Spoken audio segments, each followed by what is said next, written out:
Well, good evening, ladies and gentlemen, and we are, all three of us are delighted to be here in Belfast because tonight's the gala night of the Inteletravel Travel Quest Conference 2022. And we have Aimee from Carnival Crew, and we have Danielle from Carnival Cruise. So, Aimee, this is must be one of your first agency conference because Carnival Crew is a relatively new being, and you look after agency groups. How's it gone? Have you had a good feel about it? It's been absolutely amazing. The conference has been so busy, but it's been a great opportunity for crew to attend in partnership with Carnival.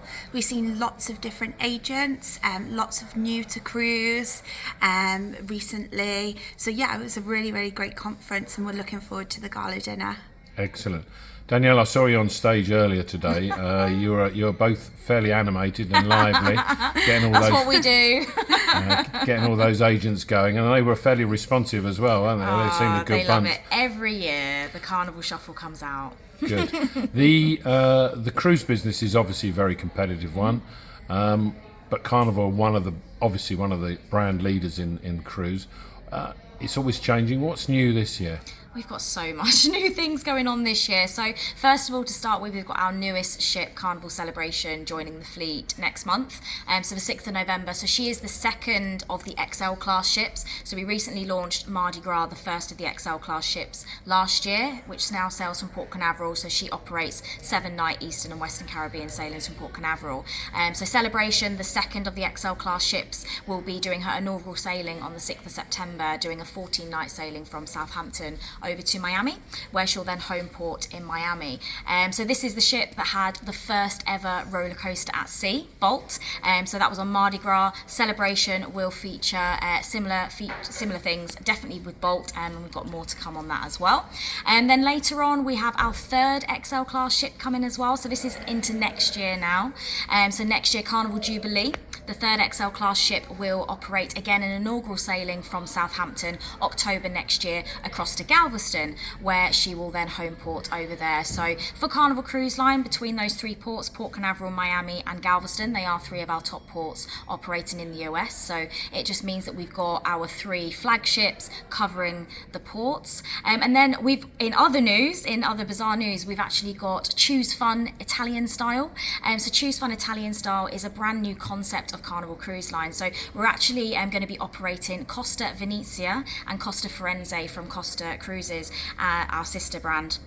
And we are going to be operating them as a Carnival cruise. So it will be Carnival Crew on board, it will be Carnival Entertainment, it will be Carnival Food, but on the beautiful Italian decor that Costa own there. So yes, Choose Fun, Italian style. Costa Venezia will be the first that will debut spring next year, where she'll be sailing from New York. So we're actually in the process of releasing those itineraries at the moment, so they should be out fairly soon. And then Costa Firenze will join us next year, 2024.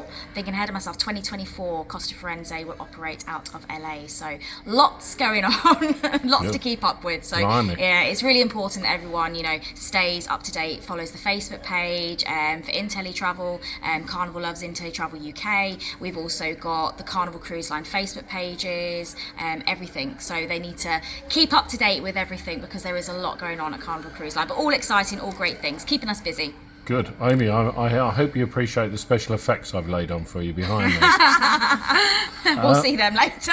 Yeah. So, Aimee, what's selling well in Carnival? Is it Caribbean cruises? Is it Alaska cruises? Is it Pride the Italian did one? extremely well, didn't Yeah, they? so Pride, which was lots of Dover sailings for this year. I think travel in itself, we've sold really well for Europe this year.